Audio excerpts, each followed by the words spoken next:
la formation des volcans dans une zone de subduction. La plaque océanique passe sous la plaque continentale. Ceci entraîne la formation de reliefs comme la cordillère des Andes et également des failles se forment dans la croûte terrestre.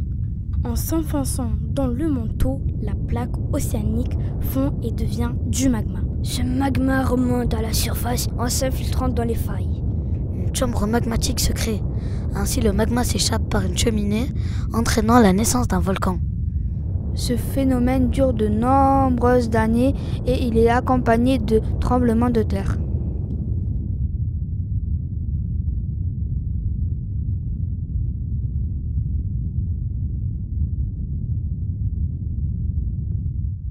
L'éruption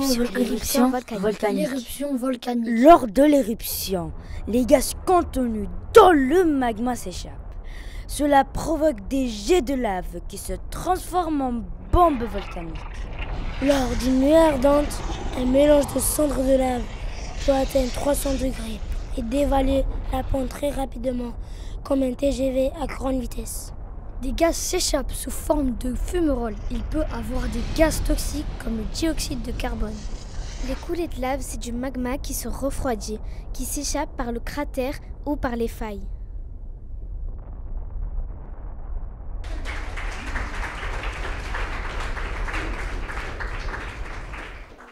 Alors, puisque mes invités m'ont rejoint de leur propre initiative, et j'apprécie beaucoup, je vais vous demander de vous présenter.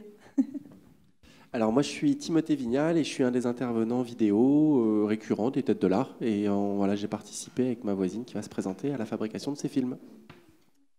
Donc, pour ma part, je suis Marie-Noëlle Battaglia, donc j'interviens aussi pour les Têtes de l'Art sur des projets audiovisuels et donc avec Timothée nous avons accompagné les élèves de CM2 de la classe de Sophie Gessel dans ce projet autour des volcans. Et moi, je suis Olivier Julien, je suis enseignant à l'école Félix Piat et j'ai participé au projet, pas sur ce projet, mais sur un autre sujet après. Donc, avant de vous montrer aussi un petit extrait de ce qui s'est fait avec Félix Piat, on va rebondir un petit peu sur les films qu'on vient de voir en stop motion. Est-ce que l'un de vous deux pourrait nous parler de ce tournage, comment ça s'est passé, quel âge ont les élèves, voilà. Donc c'était une classe de CM2. Je crois que le mieux pour en parler, c'est eux. Il y en a quelques-uns qui sont présents ce soir. Donc on va les inviter à en parler. Techniquement, les films, on les a imaginés comme des tableaux, collectivement avec les élèves, mais c'est quand même eux qui sont les plus à même pour en parler, parce que la technique, c'est pas ça qui est très intéressant, c'est plus le ressenti des élèves et comment ce qu'ils ont abordé ces ateliers. Donc on va proposer donc à Ikram, Malek, Djibril et Jamel de venir nous rejoindre s'ils sont d'accord.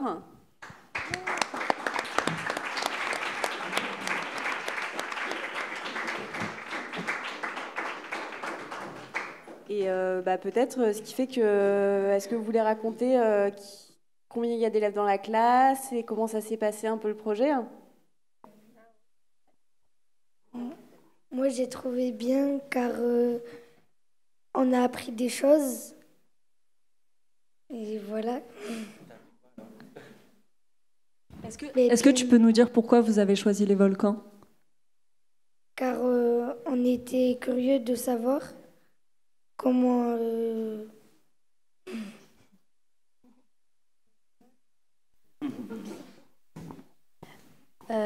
Donc en fait, ça nous intéressait parce qu'on voulait savoir, on se posait plein de questions sur les volcans et on était assez nombreux du coup sur le sujet, donc on l'a choisi.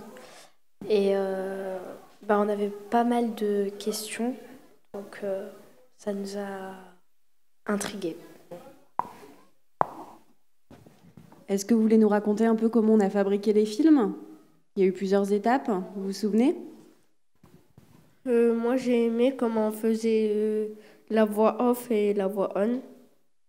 C'était bien et vous voulez dire qu'on est combien dans la classe au moins? Dans notre classe, on est au moins 24. Ouais. Et on était 5 groupes pour faire Chacun un titre. Moi, mon groupe, c'était le titre, c'était La ville ensevelie. Et il y avait plusieurs titres. La note, c'était les volcans à travers le monde.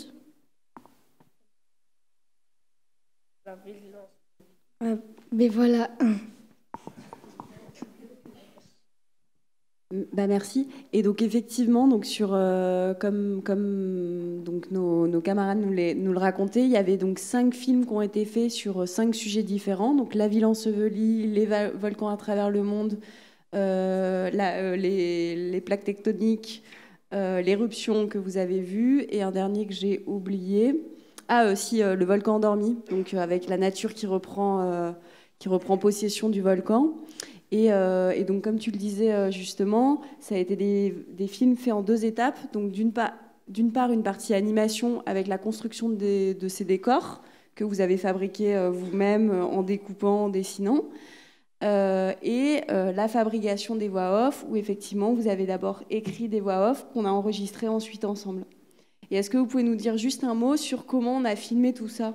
Parce que c'était quand même un truc un peu particulier. Donc en fait, on avait placé 2 chaises sur une table et on a mis une espèce de planche de bois et on a fait un trou au milieu pour pouvoir faire passer l'appareil photo. Et ensuite, on a placé notre projet en dessous, entre les 2 chaises. Et avec l'appareil photo, on changeait des choses et on prenait des photos à chaque fois. Et pour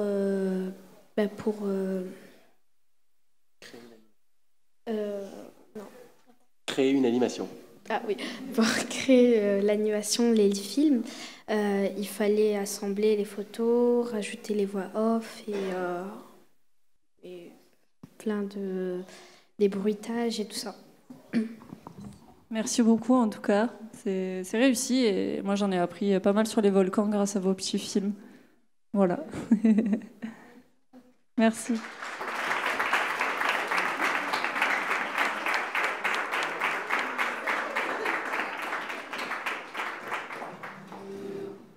Comme vous l'avez dit, vous avez fait des films aussi donc à l'école Félix Piat et aussi à l'école Kléber. Là, malheureusement, on n'a pas de film de l'école Kléber à vous présenter, mais on a un petit film de l'école Félix Piat. Eux, le thème qu'avaient choisi les élèves, c'était les inégalités filles-garçons.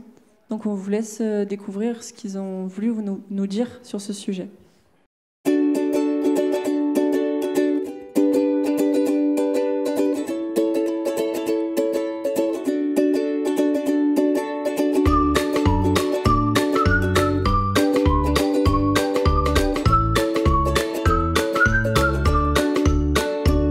Inégalité filles-garçons.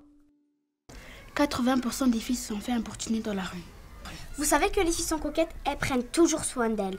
Par exemple, ma cousine, elle se maquille tout le temps et elle en met une tonne. Pas que les filles. Mon père, lui, il met des cravates, il met du parfum, il met des vêtements neufs. Et puis Michael Jackson, il se maquille. Par contre, les garçons agressent les filles dans la rue parce qu'elles s'habillent de manière provocante. Regarde les filles en mini-jupe. C'est faux, elles veulent juste s'habiller comme elles veulent, d'ailleurs la loi les protège. En plus, il y a certains garçons qui les agressent. Mais les garçons ne peuvent pas s'empêcher d'embêter les filles. Non, tu ne peux pour moi, tu dis que des sottises. La plupart du temps, nous ne voyons pas de garçons embêter les filles. Mais par contre, ça, il n'y a rien à dire. À chaque fois quand on voit une fille dehors, elle est tout le temps accompagnée des enfants.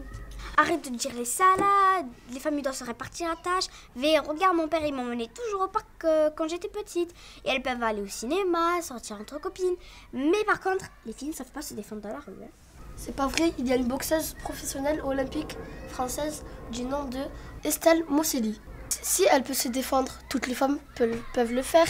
Pas besoin de force pour se défendre. Alors les filles peuvent aller où elles veulent, s'habiller comme elles veulent et peuvent se défendre contre un agresseur. Donc, elles peuvent sortir autant que les garçons. Oui. Enfin, cool la vie, c'est bien.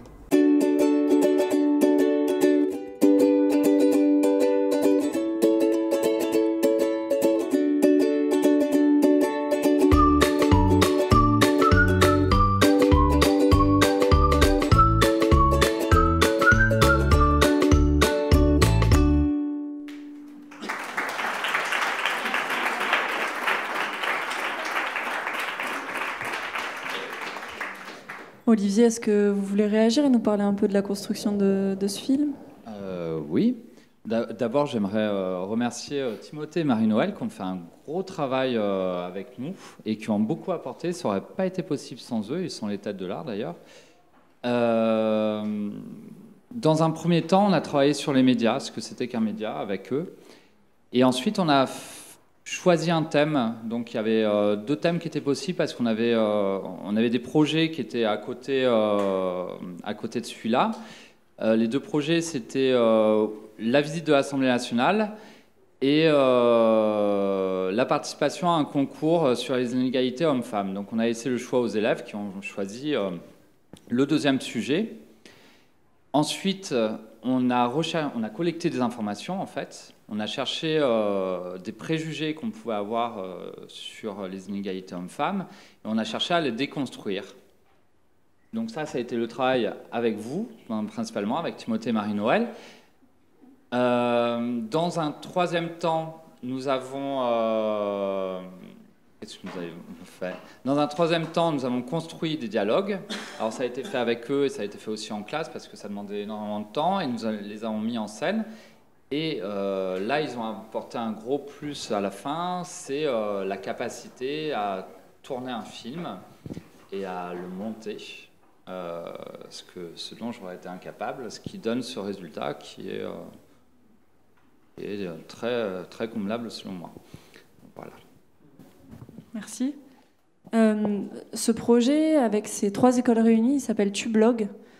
Est-ce que donc vous avez créé en effet un blog et qu'est-ce que vous allez mettre dessus?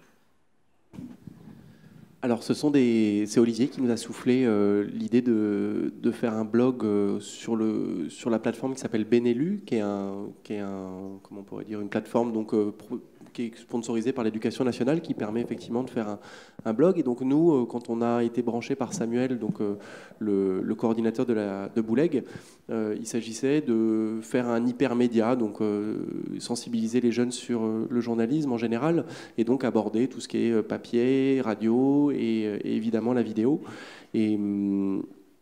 Et voilà, et aujourd'hui, ce que nous, on retient sur tout ça, c'est que les élèves, ils sont vraiment demandeurs de voir autre chose que BFM. Ils ont envie de prendre certains sujets d'actualité et qui ne sont pas forcément ceux qu'on attend. Et c'est vrai que, par exemple, quand on a dû traiter les 3 thèmes qu'on a traités dans les 3 écoles, le premier, c'était l'habitat insalubre à Marseille, parce que c'était juste après les événements de Noailles. Le 2e sujet qu'on a traité, vous en avez vu un petit bout, c'est les volcans. Et alors c'est vrai que quand on s'est lancé là-dedans, on savait absolument pas qu'on allait traiter les volcans. Et aussi c'est parce que c'était en réaction par rapport à l'actualité, notamment des gilets jaunes, où les élèves en avaient marre d'être bassinés toute la journée par tout ça. Et donc c'est eux qui nous ont dit on part sur quelque chose de moins anxiogène. Et enfin, avec Olivier, le travail était un petit peu différent, puisque là, en fait, on avait un entonnoir qui était déjà un peu serré. Donc c'était les inégalités filles-garçons ou l'Assemblée nationale. Mais voilà, nous, on a vraiment été, dans notre travail, on a vraiment été guidés par le choix des élèves, aussi bien dans les thèmes qu'on a abordés que artistiquement. C'est eux qui nous ont dit, voilà vers où on veut aller, et est-ce qu'on peut le faire? Et nous, on a dit oui à tout, tant que possible, avec les petits moyens qu'on a. Mais je crois qu'en tout cas, voilà, on a su aborder les thèmes qu'ils nous proposaient de manière un peu générale, mais que les élèves étaient contents et c'est bien là l'essentiel, quoi. Merci beaucoup. Merci à tous les 3 d'être venus sur le plateau. On peut les applaudir aussi pour leur travail. Merci.